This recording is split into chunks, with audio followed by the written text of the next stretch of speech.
Ja, det er rigtig godt. Så får du lige lov til at snakke, så kommer jeg om 10 minutter. Spændende. Det her er en fortælling om gymnasiet. Morgen! Hej hej! Okay. Hej. Jeg skal snakke om gymnasiet, og det er jo en stor størrelse. Gymnasiet er jo en meget subjektiv oplevelse, vil jeg sige. Jeg går på Sønderborg Statsskole. Ja, det bedste. Og hvis vi skal starte helt fra starten, så var jeg egentlig meget sådan i tvivl om, hvor god en oplevelse det ville være. Jeg tror, jeg var sådan lidt skeptisk, inden jeg startede, men altså på SSS. Men at efter jeg startede, så synes jeg, at det har virkelig overrasket mig positivt. Jeg synes sådan, det der med at komme, og så på en eller anden måde tror jeg var måske lidt sådan, lidt arrogant i starten. Jeg tror, jeg følte, at hvis det ikke var nogen, der var helt ligesom mig, altså sådan, som det jo meget var af de typer, jeg gik på efterskole med, på Allerup Efterskole, så var det ikke ligesom nogen, jeg gad bruge min tid på. Men sådan, det der med at komme ud, altså sådan, på statsskolen, så er det meget sådan, det er ret diverst, fordi det er sådan en stor skole. Ja, så det tror jeg bare er ret sundt egentlig, at komme ud og komme i klasse med nogen, som man også ikke minder så meget om. Vi jo går også i klasse med matfyserne, det kan være en mundfuld nogle gange.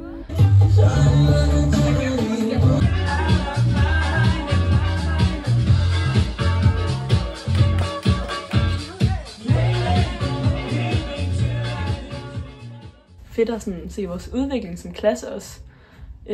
Dermed at vi startede som en klasse, hvor der var meget larm i timerne, og hvor der ikke var så meget plads til, at man kunne være sig selv, måske, og at vi var meget opdelt til, at nu er vi her til sådan en forfest til rave, hvor at vi kan snakke sammen på tværs af sådan, eller studieretninger, og på tværs af hinandens forskelligheder. Og det synes jeg egentlig på en eller anden måde er sådan ret smukt, og viser os bare, at ved jeg ikke, vi kommer tættere sammen som klasse.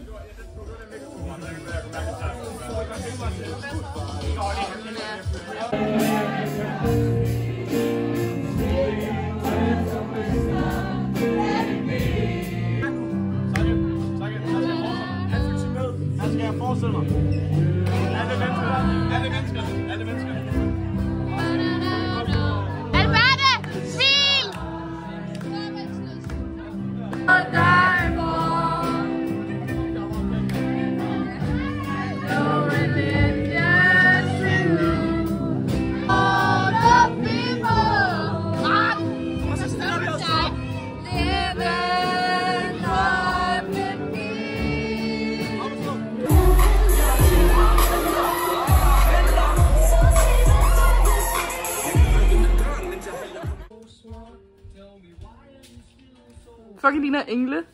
Hvorfor er der sådan noget lys? Okay. Alle piger lyver. Og så omkødet. Ej. Alle piger er ens. Og var han det?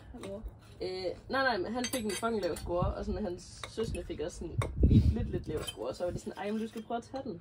Ja. Så tror jeg det, så står jeg bare fucking meget til. Hvorfor tog I bare begge to kamera op? Det er så fucking sejt! Hvorfor fuck gjorde I det der? Hvad laver I? Var det planlagt? Var det meta?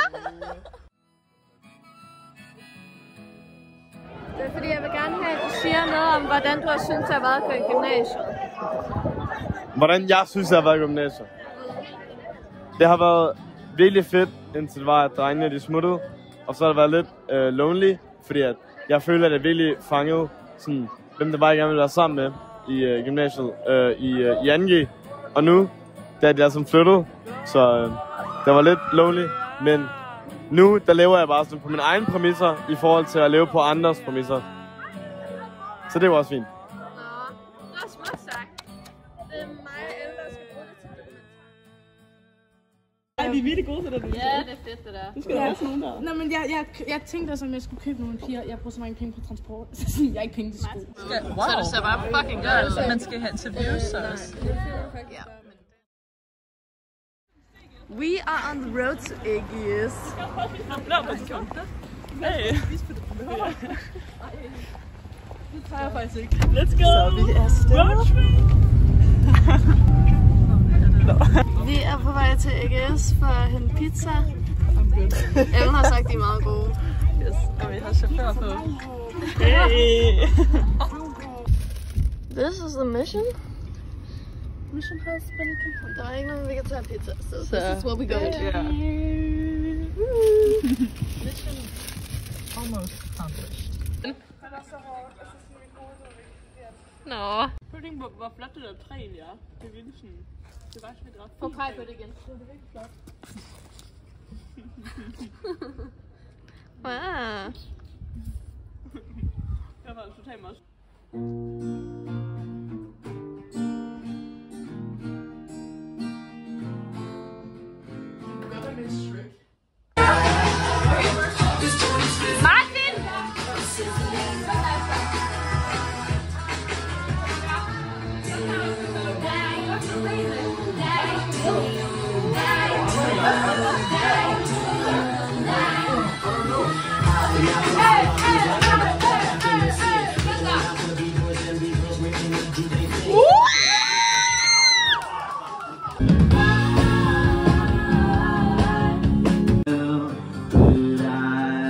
Guess that I'm doing fine because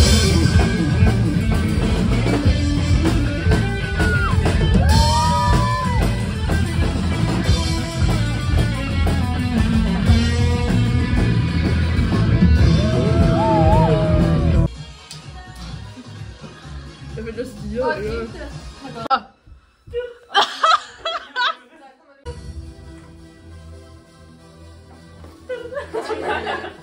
Så! Nej! Wow! Wow! 1, 2, 3 og så! Det var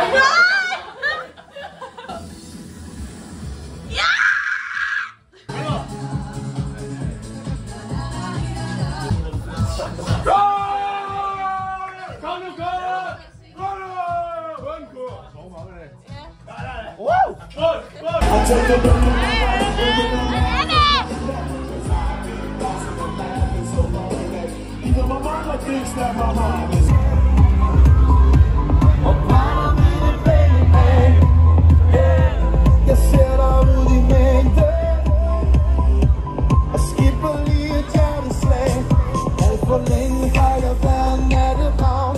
Så mange smukke piger her i indre København. Ser en silhuet, du forsvinder med det samme. Hvor er du nu? Hvor er du nu?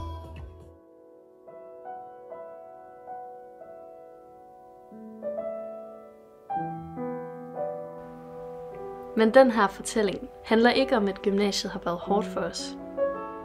Den handler om alt det, gymnasiet kom til at indebære for os. For ja, vi har da brugt lang tid på lektier, undervisning og eksamener, men det, der har fyldt, har jo været meget mere end det. Gymnasiet er lidt ligesom et maleri. Står man for tæt på, kan man ikke begribe hele motivet. Men som man kommer igennem de 3 år, træder man bagud og erkender helheden. Og måske forestiller maleriet noget helt andet, end man forestillede sig ved første øjekast.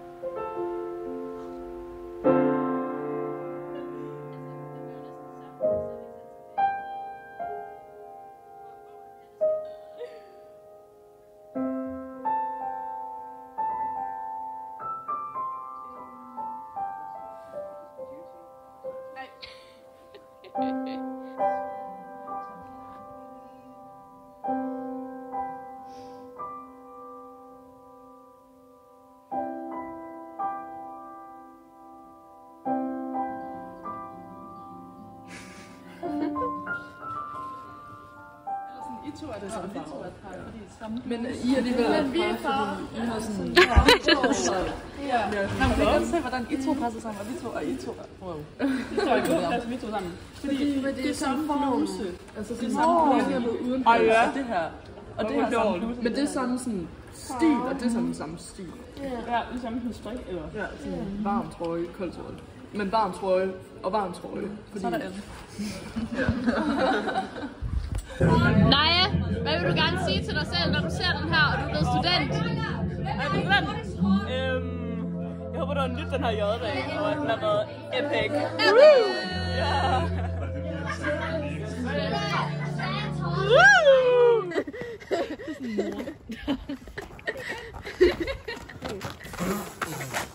Jeg kan det, det har jeg meldt mig ud.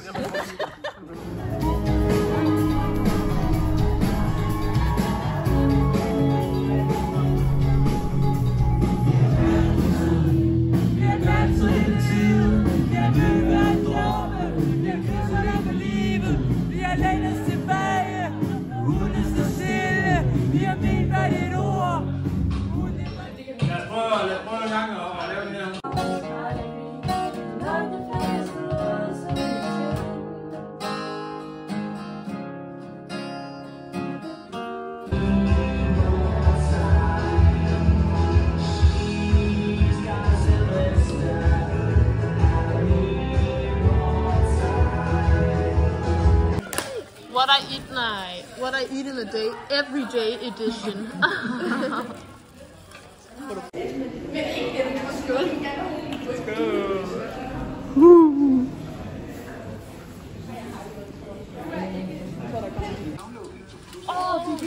Ej, jeg sådan en her. Ej, det er virkelig. Jeg tror, jeg skal have en screw. Time to say. Det er på karakterbladet eller noget. Men alligevel, hvorfor er det sådan? Den mest nærliggende forklaring, det er selvfølgelig, at det er fordi, det er sjovt. Og så er det sådan en økonomisk tankegang. Ikke? Altså hvis bare en eller to elever vælger Sønderborg Statsskole, fordi vi laver musical, så er udgifterne til forestillingen til en lidt. Det er jo ikke et godt nok argument. Musical er meget mere end det. Og det ved vi, der sidder her nu. Jeg har i den forløbende tid set nogle af jer gøre ting, I ikke vidste, at I kunne. Bryde de grænser, I troede, I havde. Vokse med en opgave på en måde, som er meget svært at træne ved sådan en almindelig skolegang. Og det har ikke bare været et individuelt projekt.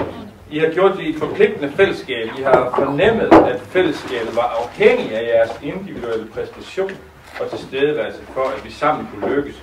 Og det var jo faktisk det, Imran Rashid han talte om i sit foredrag i mandags, hvis I kan huske det. Han efterlyste, at vi vælger de besværlige, forpligtende fællesskaber til at investere os selv i dem, fordi det skaber en bedre og mere spændende skole og et sted, hvor man har lyst til at komme hen og lære også de ting, der er svære.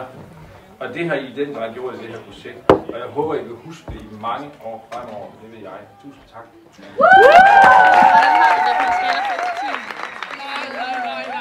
Jeg ved ikke, om jeg kan vurdere det, men jeg har det godt.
Hvad vil du?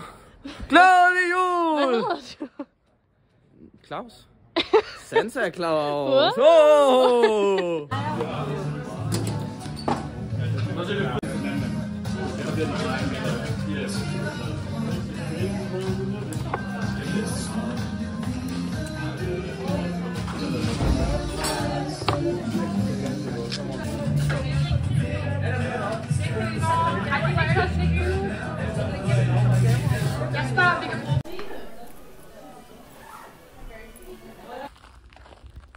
Og så har den også en lille hat. Jo, jeg føler, så er der festerne i gymnasiet. De fylder altså også meget. Sådan hele den her kultur med sådan at tage ud, ja, nogle gange torsdag og fredag, og sådan skolefesterne fylder bare virkelig meget. Det er, når de så er der. Ja, det er virkelig fedt bare at være sammen om det.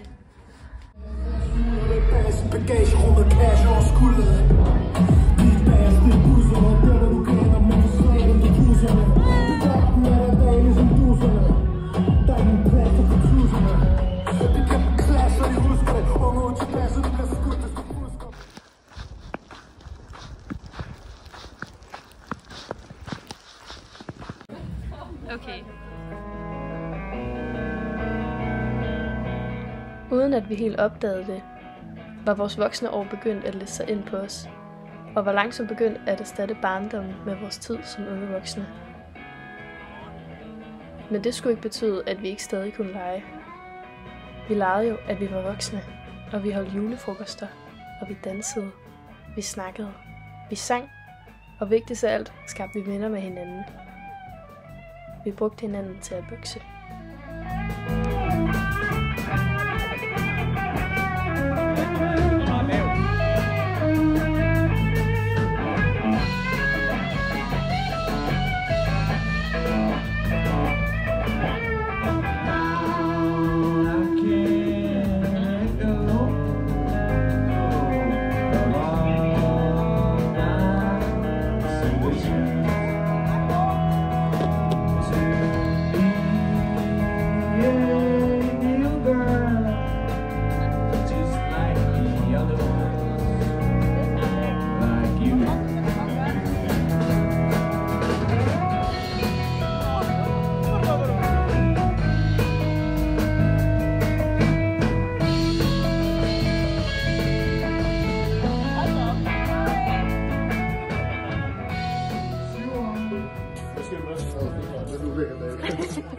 Hvad skal du have? Okay.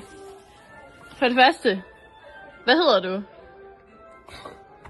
Så du slet ikke. Jeg er Theodor. Okay. Hvad synes du om Edens år? Det er Edens år. Det er der går ned. Ja. Okay. Just like the one side. Igen. Okay, lige. Ej, det kan jo ikke fabrikere. Hvad synes du om Edens år? Jeg skal bare spørge, hvad det er. Hvad er Edens år? Ja, det her knip tør jeg så smitter. Men der er så sådan set, hvad jeg gør. Ja, den gør så.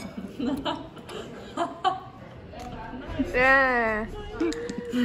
Bare spis. Kender det her din powerpoint? Nej, det skal med i dokumentaren. Hvad er din mening om det, Martin? Og nu har vi 2 vinkler. Ja, hvad for noget? Bare filmer du. Nice. Min mening om hvad? Hvad er din mening? Den er sur. Nej. Hold en stopleje. Nede i kælderen. Hvordan kan en mand ligne ham så meget, så? Er du sikker på, at det ikke var Jesper Koch? Men han ligner ham. Jeg spurgte mig, jeg så meget i Jesper Koch. Fordi det der går bare igen med dig, Jonas og mig. Det går altid igen, vi sidder ved siden af hinanden i klassen. Vi har siddet ved siden af hinanden før. Ja. Marts var en god måned, og mange minder at se tilbage til. Så april. Dramatic. How she will. Ej, jeg klikker den. Skal jeg gøre det?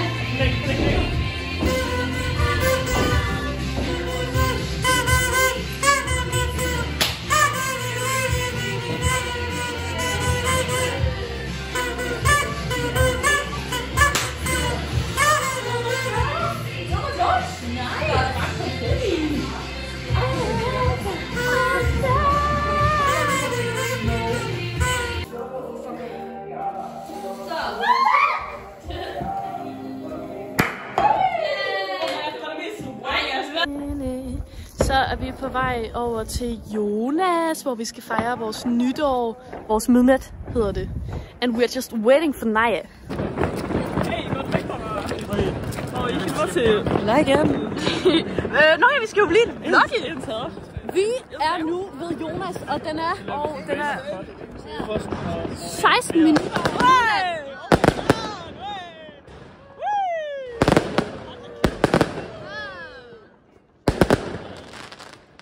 Okay, den er 16 minutter over midnat. Og indtil har det været 11 ud af 10 teori. Og det er en god aften. Vi er alle vores venner samlet. Bare bliv ved. Okay. Min kære.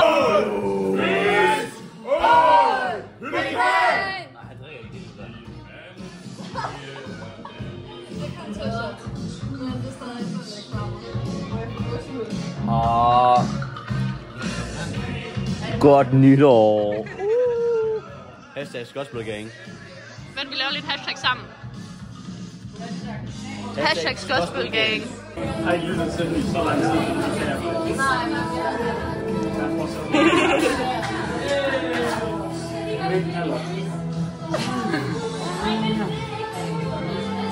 Okay, jeg smider lige min trøje herinde.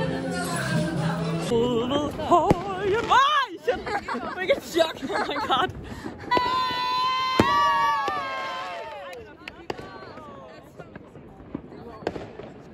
Og der er ikke så meget... Det er så meget. Men jeg føler også bare folk ude på landet, de sidder mere sådan...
Er I sådan i gang med at klippe den? Samtidig med I filmer? Altså, det gjorde vi i december. Vi har ikke gjort det siden. Har I filmet meget siden? Ikke vildt meget, men vi har også bare været hjemme. Ja, okay. Anyway, jeg vil spørge dig, er du glad for, at SAP er overstået? Ja.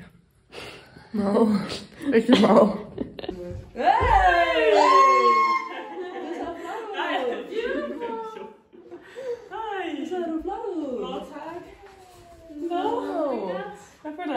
Og så vil jeg bare lige, når jeg har muligheden at have det som samlet, så vil jeg bare sige tusind tak for 3 dejlige år. Det har været I lige mål! I lige mål! Nu skal du ikke sælge skindet, før det bjørnene skudt. Super, vi kæks. Hvad er dit humør for i aften?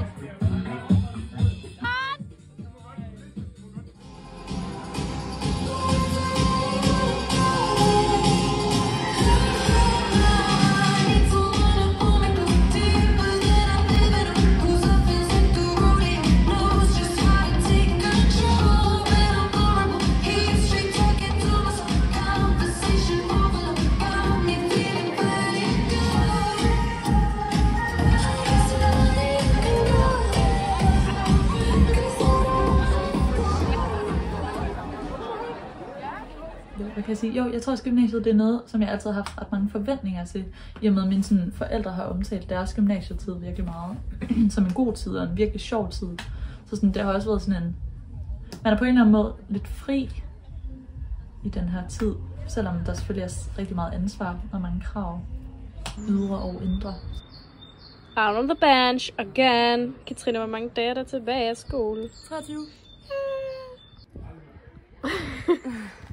Hvad vil du gerne sige til dig selv, når du ser den her, og du er student, og du græder over, at du er færdig med gym? Du skal ud og score, din lille spiller.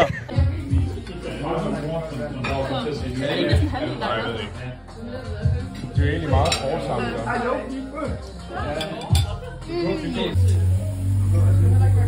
Nej, kom bare mig.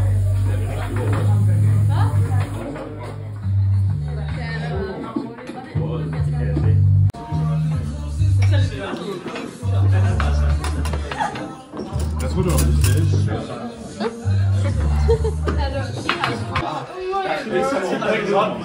Er I klar? Er det den, du popper, der er kønnet?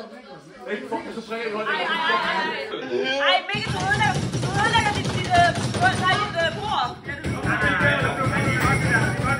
Jeg tænker, at det måske placerer sig i den såkaldte raw food kategori. Det skulle være meget moderne. Jeg er en omvandrende anachronisme, så jeg har ikke prøvet... Det er fordi, jeg kalde vinterdage. We can't forget. We can't forget. Vice manager!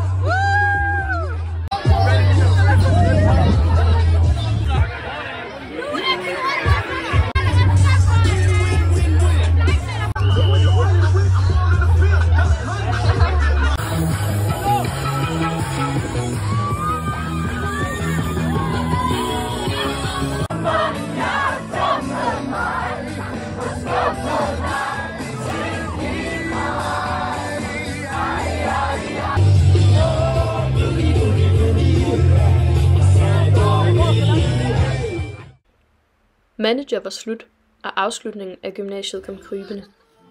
3 års tårer og smil, overført i den røde og hvide studenterhue, skulle bevise Aristoteles gamle ord, der lød: uddannelsens rødder er bitre, men dens frugt er sød, og vi havde nu spist af kundskabens frugt. Vi var færdige med at lære, og nu manglede vi kun at komme igennem eksamenerne og sige farvel til skolen og på gensyn til relationerne.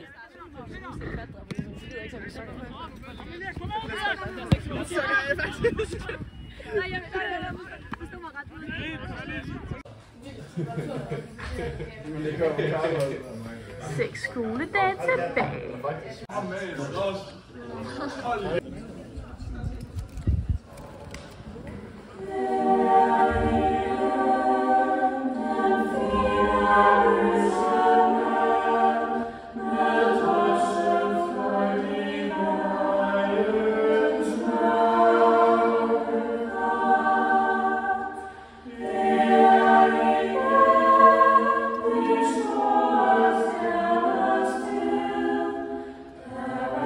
Heavenly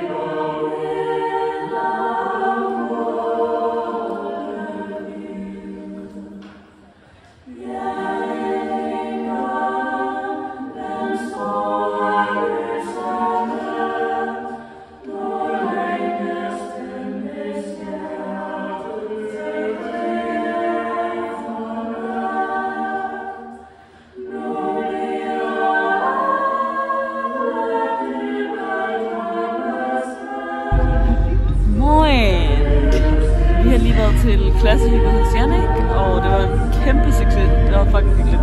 Og nu laver vi SPLK i Louises bil, så vi siger skål på den nu. Og 2 dage tilbage. Woo!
Jeg finder lige hurtigt en klud til. Gør de altså i film? Har I ikke set det? Nej. Og så er det bare det er.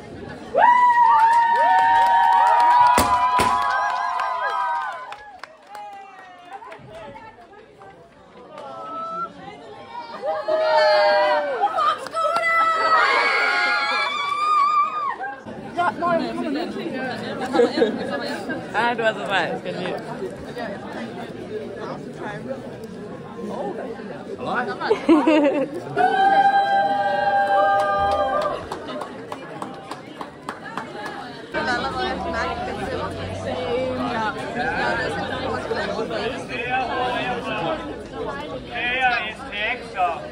Eller skulle jeg? Ja. Ja. Eller en lille klip.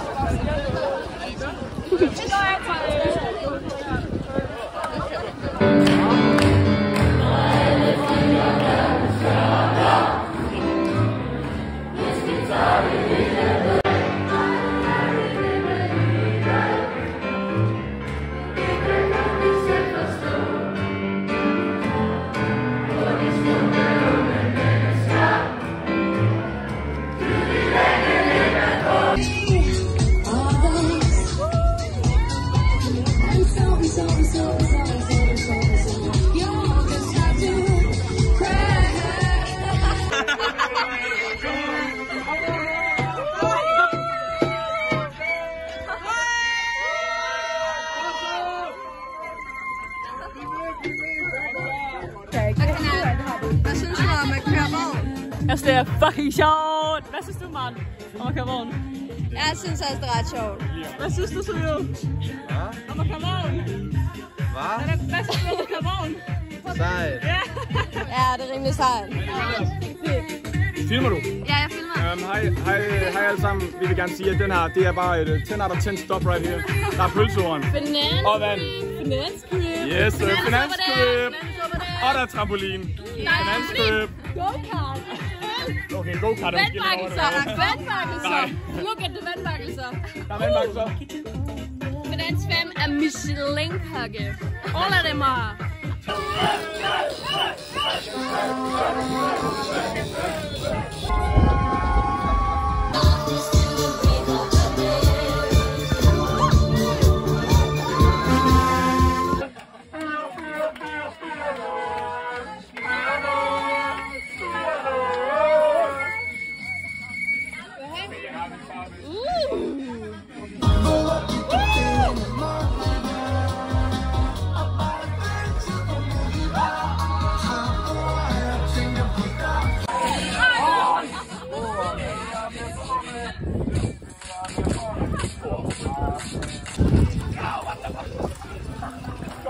kom længere.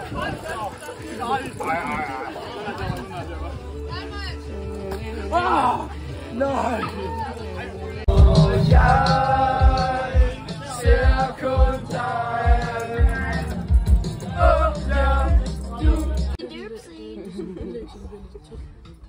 Baby muffin catchphrase. Tonight is gonna be crazy, you guys. Hi, Mom.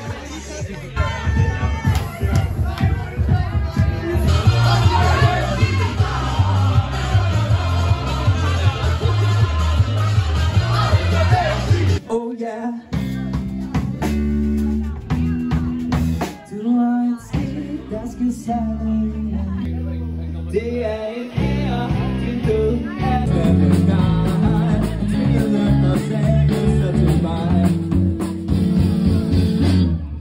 Johnny, du er min elsker. Nu nyder vi af kundskabens frugt. Nu skal vi ud af Edens have og ud i den virkelige verden. Snakker du godt? Ja, jeg synes det er svært. Har du brug for noget mere tid? Nej, det er fint. Vi kan godt stoppe. Der er snart gået 10 minutter.